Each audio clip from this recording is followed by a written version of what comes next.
This video will show you how to install a post for a Hoselink retractable hose. I'm using a post hole digger to dig the hole for the post because we have red clay and it's extremely hard to work with. If your soil is not compact like this, you probably won't need a post hole digger. I am going to dig the hole at least 8 to 10 inches deep. I'm creating a frame for the concrete with 2x4s. I measured out how big I wanted the base of this to be, and it doesn't have to be perfect. I pre-drilled some holes in the 2x4s and I'm just popping in some screws.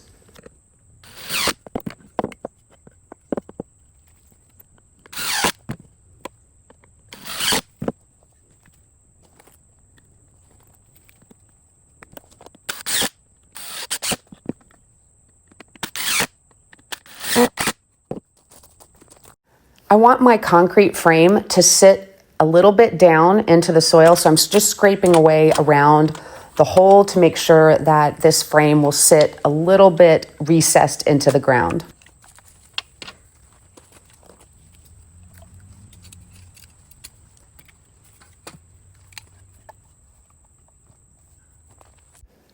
A level helps me see if it is in fact level. And again, this really does not need to be perfect. I'm going to push some of the soil around the frame just so that it doesn't move around while I'm pouring the concrete. You'll want to use a 4x4, and I have cut my post roughly 47 inches tall and I have stained it. You can decide however tall you want your post. Just remember, it's going to be in the ground however deep you dug your hole, and add those inches on. The next step is to create some rough braces so that once I've got the concrete poured, I can make sure that the post is not going to move around. I'm going to add water to the hole to get started. This is the concrete mix I'm using. It's super inexpensive and I just picked it up from my local orange or blue store. Make sure to wear a face mask while you're working with the concrete. I'm being super anal with not wanting to get this concrete mix all over the ground, so I'm just carefully cutting a hole and then trying to direct the flow of the mix into my frame.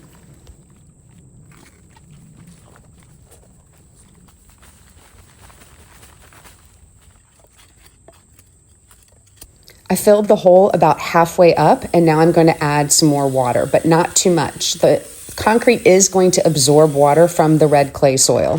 After adding the water, I'm going to continue filling up the frame. It's almost full to the top. I'm going to add a little bit more water at this point.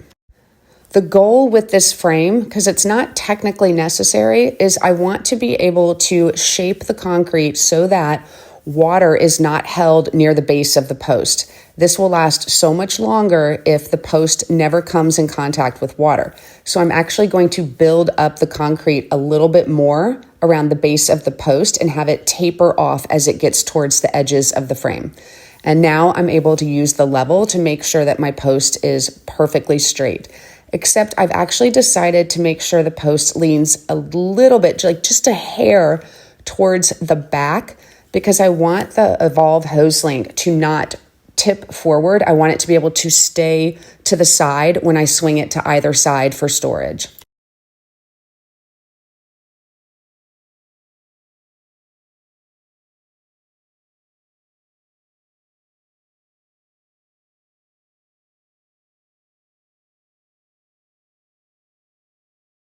I have my concrete exactly the way I want it, a final spritz of water, a little bit of futzing, and we're basically done and just need to let it sit for 3 days.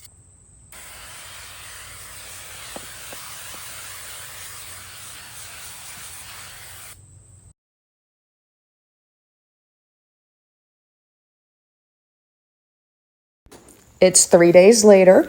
I'm going to remove the braces that I attached to the post so that it would not move around while the concrete was setting.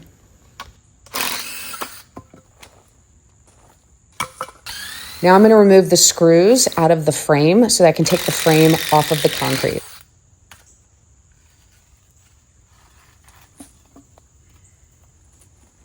The next step is to mount the mounting bracket. I'm using a pen and marking through the holes where I'm going to drill my starter holes for the screws. I'm using a drill bit that is slightly smaller than the screws I'm going to use. And when I'm drilling these starter holes, I am not drilling all the way the length of the drill bit. I just want to give the screws a head start, but I want them to be able to screw into the wood to really grab tight. I have chosen to not use the screws that come with the Hoselink. I am using the screws that require a socket wrench. This is a 7/16 socket wrench head. The screws that come with the Evolve are Phillips head, and I struggle with Phillips head screws. I strip them when I'm putting them in, I strip them when I'm taking them out, so I much prefer this type of screw. They are super inexpensive to purchase from the hardware store. All you have to do is take in the ones that come with the Hoselink and have someone help you find the exact same size, but with a different type of head.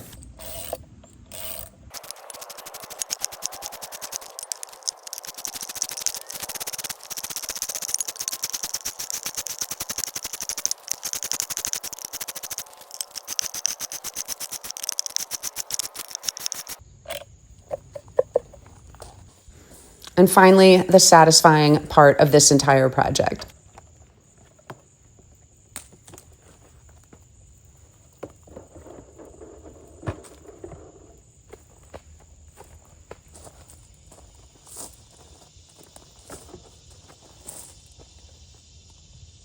Hoselink hose reels come with quick connectors, and they're awesome.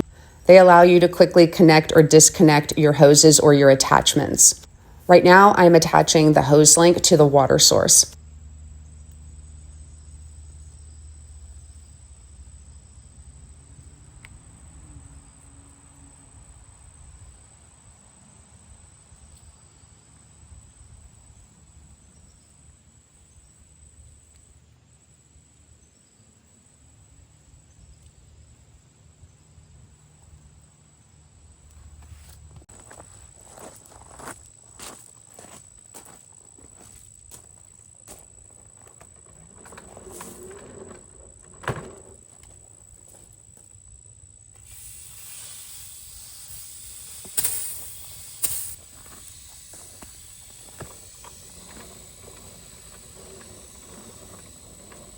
The Hoselink Evolve series comes in two different lengths, 100 feet or 90 feet.